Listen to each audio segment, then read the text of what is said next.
Kita beralih ke informasi lain, pemirsa. Saat gencatan senjata antara Hamas dan Israel tak kunjung menemui kata sepakat, Israel terus membombardir warga sipil Gaza. Ya, serangan udara Israel menargetkan tenda-tenda pengungsian di pusat kota Gaza dan menewaskan 3 anak-anak tidak berdosa.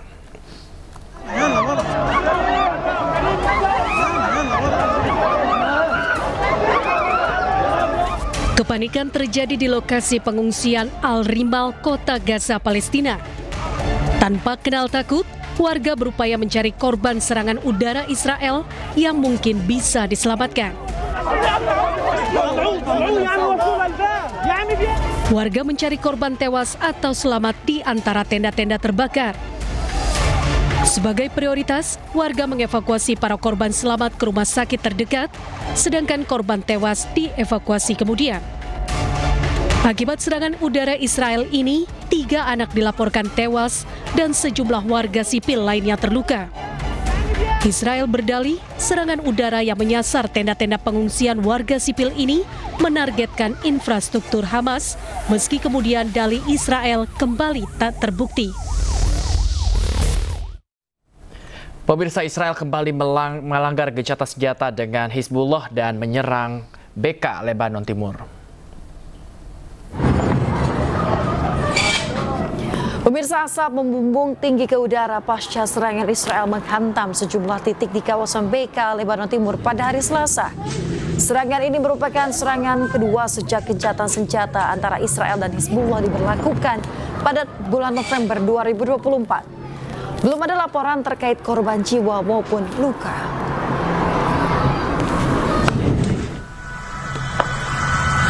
Pemirsa, sebelumnya serangan militer Israel menghantam area dekat Tripoli, Lebanon, Selasa minggu lalu. Akibat serangan ini 3 orang tewas serta 13 lainnya luka-luka. Militer Israel mengakui bertanggung jawab atas serangan yang diklaim menargetkan militan Hamas sekutu Hizbullah. Zionis Israel menjelaskan serangan ini menargetkan komandan Hamas.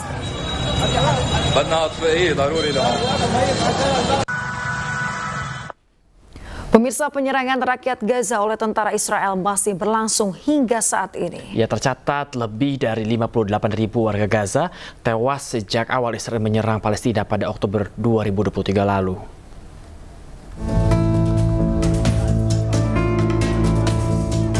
Pertempuran Hamas dan Israel hingga saat ini masih berlangsung. Tentara Israel yang mulai menyerang Gaza, Palestina pada 7 Oktober 2023 lalu seolah tidak pernah berhenti hingga rakyat Gaza lenyap. Masyarakat Palestina secara drastis berkurang karena tewas terkena rudal ataupun peluru dari tentara militer Israel.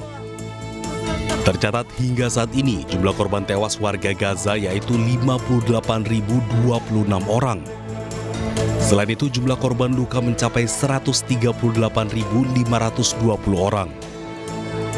Dalam 24 jam terakhir, operasi militer Israel menewaskan 139 orang dan 245 orang terluka. 28 dari 139 warga tewas merupakan warga sipil yang menunggu bantuan. Diketahui aksi penyerangan di kamp pengungsian merupakan pelanggaran hukum perang internasional. Banyak negara yang menilai aksi ini merupakan tindakan genosida.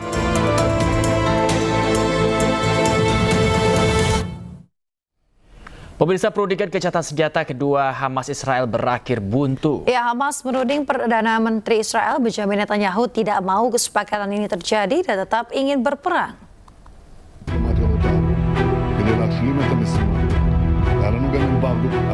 Beberapa hari lalu, Perdana Menteri Israel Benjamin Netanyahu mendeklarasikan bahwa Israel menang mutlak. Namun, hal ini justru menimbulkan pertanyaan dari sisi Hamas. Hamas menilai pernyataan Netanyahu adalah ingin menutupi kekalahan di jalur Gaza dan dalam perpolitikan Israel. Pernyataan Hamas disampaikan saat delegasi kedua belah pihak mengadakan pertemuan untuk gencatan senjata di Qatar pada 13 Juli lalu.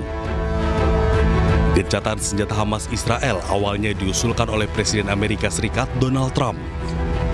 Saat perundingan pertama, kesepakatan gencatan senjata tak memiliki hasil. Hasil yang sama juga dirasakan kedua belah pihak bertemu. Di dalam perundingan yang diinisiasi oleh Trump menginginkan Hamas dan Israel bersepakat menghentikan sementara perang yang dikobarkan Israel di jalur Gaza sejak 7 Oktober 2023. Sejumlah permintaan dari Hamas sayangnya tidak dapat dipenuhi Israel. Israel pun menyatakan tidak akan pernah menarik mundur tentaranya dan meminta tentara Hamas dilucuti. Kita beralih ke informasi lain, pemirsa. Israel kembali melanggar gencatan senjata dengan Hizbullah dan juga menyerang BK Lebanon Timur. Asap membumbung tinggi ke udara pasca serangan Israel menghantam sejumlah titik di kawasan BK Lebanon Timur pada hari Selasa. Diketahui serangan ini merupakan serangan kedua sejak gencatan senjata antara Israel dan Hizbullah diberlakukan pada November 2024. Belum ada laporan terkait korban jiwa maupun luka.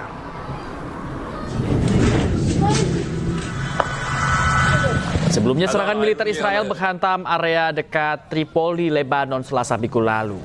Akibat serangan ini 3 orang tewas serta 13 lainnya luka-luka.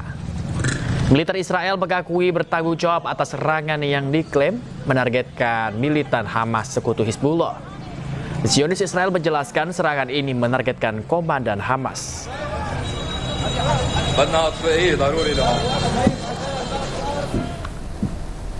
Tentara Israel menyerang fasilitas kesehatan di jalur Gaza terus-menerus. Ya, selain serangan rudal, pemirsa, Israel memutus bahan bakar, pasukan obat-obatan, serta menyekap hingga membunuh dokter di Gaza.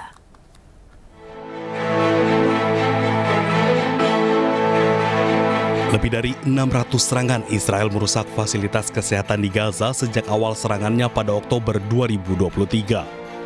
WHO menggambarkan sistem kesehatan Gaza sudah diambang kehancuran akibat kelangkaan bahan bakar, minimnya pasokan medis, dan arus korban yang terus berdatangan tanpa henti. Selain fasilitas rumah sakit yang dihancurkan, beberapa fakta miris tersebar. Baru-baru ini, seorang ahli bedah yang bekerja di Rumah Sakit Arab Al-Ahli di bagian utara Gaza, yaitu Dr. Ahmad Kondil, meninggal ditembak pesawat tak berawak ketika berada di pasar. Dilaporkan di media setempat, 50 orang meninggal dalam kejadian tersebut. Al Jazeera juga melaporkan kondisi pilu dialami dokter anak terkemuka sekaligus Direktur Rumah Sakit Kamal Adwan di Gaza Utara, Dr. Hussam Abu Safia, kesehatannya memburuk setelah ditahan Israel. Abu Safia ditahan pada Desember 2024 ketika Israel menggerebek Rumah Sakit Kamal Adwan. Menurut pengacaranya, Abu Safia mengalami cedera tulang rusuk, wajah, dan punggung. Kini dirinya berada di ruang tahanan bawah tanah tanpa cahaya matahari. Kondisi fisiknya yang semakin menurun terlihat dari berat badan yang sebelumnya 100 kilo, kini turun menjadi 60 kilogram. Selain Abu Sofia, tahanan Palestina lainnya juga mengalami kondisi buruk. Penyerangan terhadap tenaga medis diduga menjadi strategi Israel untuk melenyapkan warga Gaza dalam berbagai lini. Pemirsa, bencana yang terjadi di Gaza bukan hanya sebagai krisis kemanusiaan. Ya, Israel menggunakan kelaparan secara sengaja sebagai alat kontrol politik dan demografis. Strategi ini dirancang sistematis Israel untuk menghancurkan masyarakat Palestina sebagai bentuk nyata dari genosida struktural.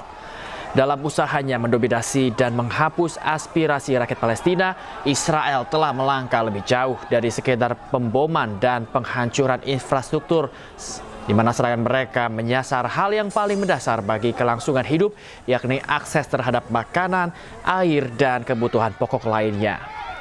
Akses terhadap kebutuhan dasar digantungkan pada negosiasi dan kepentingan militer. Israel memaksakan kehendak politik melalui manipulasi penderitaan sipil secara terencana.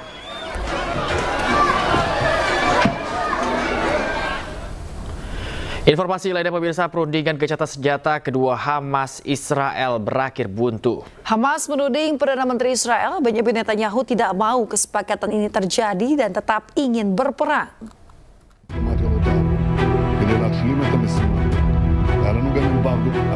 Beberapa hari lalu, Perdana Menteri Israel Benjamin Netanyahu mendeklarasikan bahwa Israel menang mutlak. Namun hal ini justru menimbulkan pertanyaan dari sisi Hamas. Hamas menilai pernyataan Netanyahu adalah ingin menutupi kekalahan di jalur Gaza dan dalam perpolitikan Israel. Pernyataan Hamas disampaikan saat delegasi kedua belah pihak mengadakan pertemuan untuk gencatan senjata di Qatar pada 13 Juli lalu. Gencatan senjata Hamas Israel awalnya diusulkan oleh Presiden Amerika Serikat Donald Trump. Saat perundingan pertama, kesepakatan gencatan senjata tak memiliki hasil. Hasil yang sama juga dirasakan kedua belah pihak bertemu. Di dalam perundingan yang diinisiasi oleh Trump menginginkan Hamas dan Israel bersepakat menghentikan sementara perang yang dikobarkan Israel di jalur Gaza sejak 7 Oktober 2023. Sejumlah permintaan dari Hamas sayangnya tidak dapat dipenuhi Israel. Israel pun menyatakan tidak akan pernah menarik mundur tentaranya dan meminta tentara Hamas dilucuti. Pemirsa, cuaca buruk membuat 4 permukiman di Rusia terendam banjir akibat hujan lebat. Ya, sementara di Moskow, pemirsa, banjir mulai menggenangi jalan-jalan saat hujan lebat. Penduduk kota Moskow terpana saat melihat petir kilat menerangi langit yang terekam di dekat menara Ostankino.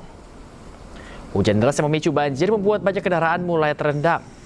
Lalu lintas mengalami kemacetan dan air mulai mengalir menuju area parkir bawah tanah. Kementerian Darurat Rusia melaporkan hujan lebat disertai badai petir akan terus berlangsung hingga akhir pekan mendatang.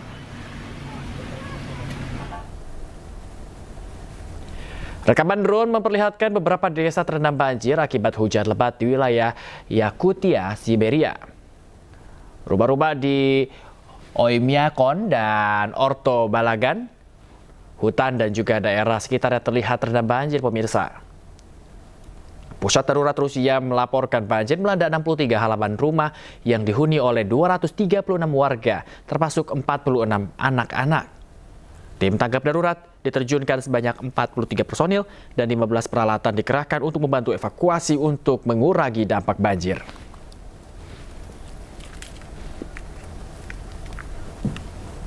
Pemirsa, kereta bawah tanah di kota New York sebagian terendam banjir saat hujan lebat melanda wilayah timur laut Amerika Serikat pada Senin malam. Pemirsa, rekaman video memperlihatkan situasi banjir yang menerjang di stasiun kereta bawah tanah 28th Street. Air mengalir deras ke dalam peron dan para penumpang bertahan di dalam gerbong kereta bawah tanah. Beberapa orang berdiri di kursi kereta agar tetap kering karena air memasuki area dalam kereta. Banjir yang merendam gerbong-gerbong kereta memaksa layanan darurat untuk menindaklanjuti laporan di beberapa wilayah. Peringatan banjir bandang dikeluarkan di Washington DC, Baltimore, Newark, New Jersey dan juga Arlington. Hampir 2.000 penerbangan dibatalkan dan lebih dari 10.000 penerbangan ditunda akibat banjir yang menerjang kota New York, wilayah timur laut.